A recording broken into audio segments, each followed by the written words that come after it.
Hey, welcome back to the shop here at Hemmings. Today we're working on something kind of cool, a Jeep J10 pickup truck from 1977, and this one's got the factory Honcho package. Now the Honcho package gave you a lot of appearance stuff, of course these big graphics, roll bar, push bar, kind of gave it that off-road look, and they're just kind of neat. This one is coming out of a mild restoration, and one of the final things that it needs is the installation of these graphics. Now we did this side obviously, but we had some trouble with it. These kind of graphics are kind of tricky, especially when they're this big. If you guys have ever tried it, you know it's 3M stuff that has a peel and stick backing and then a heavy front protecting surface on it. And they're kind of expensive. These came from Phoenix Graphics and they do a beautiful job on it, but a full set is something you don't want to ruin. And when we were doing this side, we felt like we got kind of close to screwing stuff up. So before we get into the other side, we thought we'd tap into some expertise and call up a couple friends of ours who do vinyl graphics all the time. They're going to come over and give us a hand, and we're hoping to get some pointers to make sure that we can do this on our own in the future without messing anything up. All right, to make sure we don't wreck anything going forward, we brought in some experts. This is Aaron Saunders and Mackenzie Bloom from GBH Studios here in Hemmings' hometown of Bennington, Vermont. Now, GBH Studios does vinyl graphics every day. They make custom ones, they install them, and that's what you guys are doing all the time. But what we've learned in some of our experimentation is that the automotive graphics we're using today are a bit different than the stuff you guys are accustomed to working with. So we shouldn't treat this like wrap graphic, right? Correct. It's more of it's fit for the vehicle itself, so there's no contouring. Well, it's not made for contouring because they're direct fit for the pieces that you need.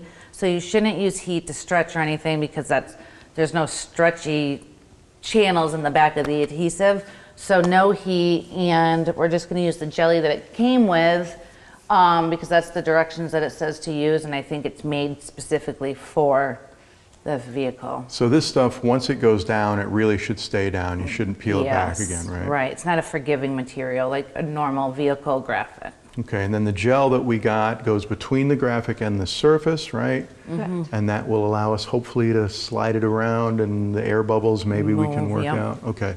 Okay, I know we need to get the graphics laid out and placed before we do anything, but before we even get into that, we gotta clean this thing? Yeah, first thing you want to do is get your surface clean. What we use is an isopropyl alcohol, and we just spray it directly onto the surface, wipe it down. You want to make sure you don't have any wax or any, adhesive, and have a nice, clean, smooth surface to start with. Okay, and there's nothing special about that isopropyl, right? You get it at the drugstore. Get it right at the drugstore. Okay. Yeah.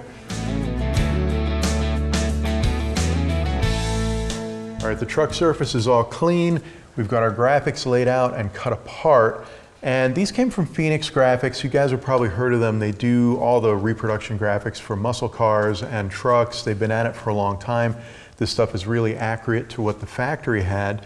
Normally when you put these on, you peel the backing, stick it to the surface, and then rub on this facing. But you guys have given us a tip that I think is going to help us out, right? You like to take the facing off? Yes, so this is transfer tape. We usually would put it on the vehicle, squeegee it on, then take the transfer tape off. But we want to take the tape off before we apply it so we can see what we're working with. It's easier to see the graphics itself to make sure there's no bubbles or any debris underneath. So taking it off, I think, is our best step for this. Are we going to peel the facing off now, or do we do that once it's on the truck? Well, first we're going to take the marking tape and we're going to make a straight line, and then we're going to come back and then remove this transfer tape and then get a better scissor cut to the top of the edge of the graphic. And then we'll soft put it up. We'll tape it, make sure the top of the graphic is lined up with the yellow tape on the truck, and then come back and start the next step. Okay, so we'll get the tape on the truck next. Correct. Here, tell me where it looks Right there. straight. Yeah. Leave it, touch it. So we're trying to line the top of the graphic up with our yellow baseline right here, but we did not bring the yellow all the way down to the hood because it dips down a little bit. So I'm lining the top of the graphic up with the top of this part of the truck. So we are lining up to the bottom of the tape, the yellow tape for alignment, but also if there's words or letters and it has to be on one panel of a door, then you need to line it up and make sure that you're not going on to the next panel and cutting it off. Keep going to your left.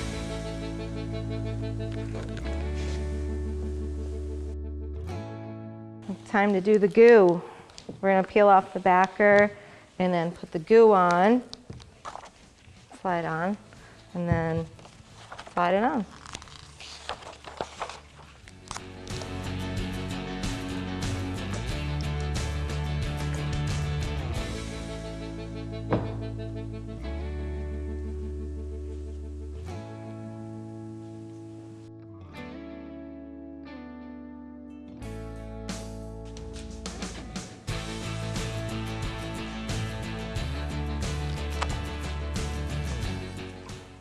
I think the goo is working because you can push it around on the vehicle, the graphic itself, and air's not getting trapped with it in it either. But I think if we push all the goo out and it dries, I think we should be golden.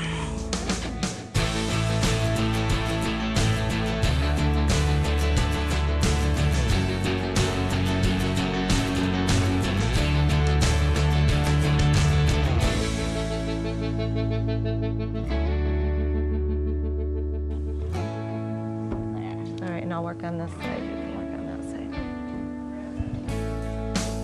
Oh, that's right.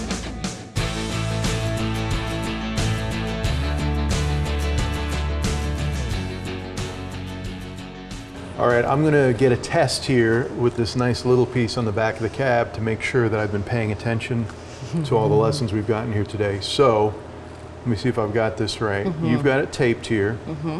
The tape is for alignment. Correct. So I'm gonna tear the tape, or what am I gonna do here? We can cut it actually, because tearing it gets a little hairy and might rip the vinyl. So we'll cut it for you. Okay, and then that's gonna be my alignment mark when I come back. Correct. We're gonna take it away over to the table, peel the backing. That's the part that makes me nervous. Well, I'll help you. We're gonna layer it with some of the gel. Slap it on, Yep. squeegee it out. Yep. Okay. You guys said you were finding that the diluted gel was better as a spray on the panel, correct? Yes. Yeah, we like that. Yep, you got it. And then that, yep. Now, one thing I've noticed when you guys do this, you just put this on, you've got quite large folds in this, but that was kind of unavoidable if we wanted to align with our other part of the graphic and get on our mark. So that tells me you're not worried about working those out, correct? Right. As long as you just start from the top and work down to this crease here, Okay. and then we'll just make sure that we're on the Okay. right track. So I'm just gonna try to push all this out that way, right? And if you feel crinkles, stop, because you don't want to damage the vinyl. All right, that's mostly down, but there are some challenges here. This body line was really tricky. I've been concerned about this, but you said once this kind of dries, Yeah. we'll trim that? Yep, and then the air will get sucked out, and whatever jelly's left in there, it will come out after we cut it. Okay. Yep.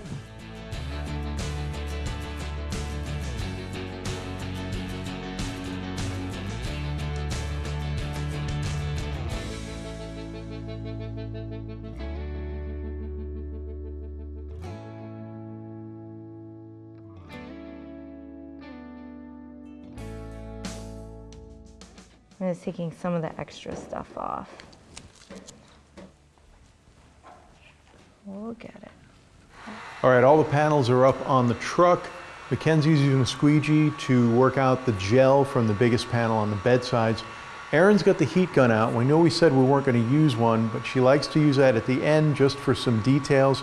Right now she's trying to dry out a little bit of the gel so she can wrap the edges of the door panel around the back of the door skin. But these guys stress very gently with the heat gun on these panels because this vinyl doesn't take very well to it.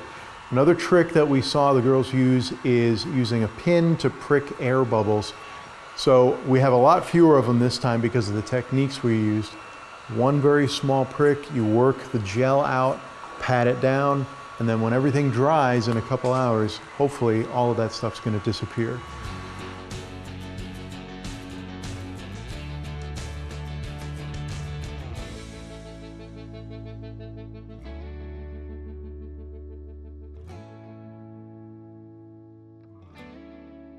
All right, the truck is looking awesome, and the stress level to get this done was a lot lower for us than it was on the other side when we tried to do this by ourselves.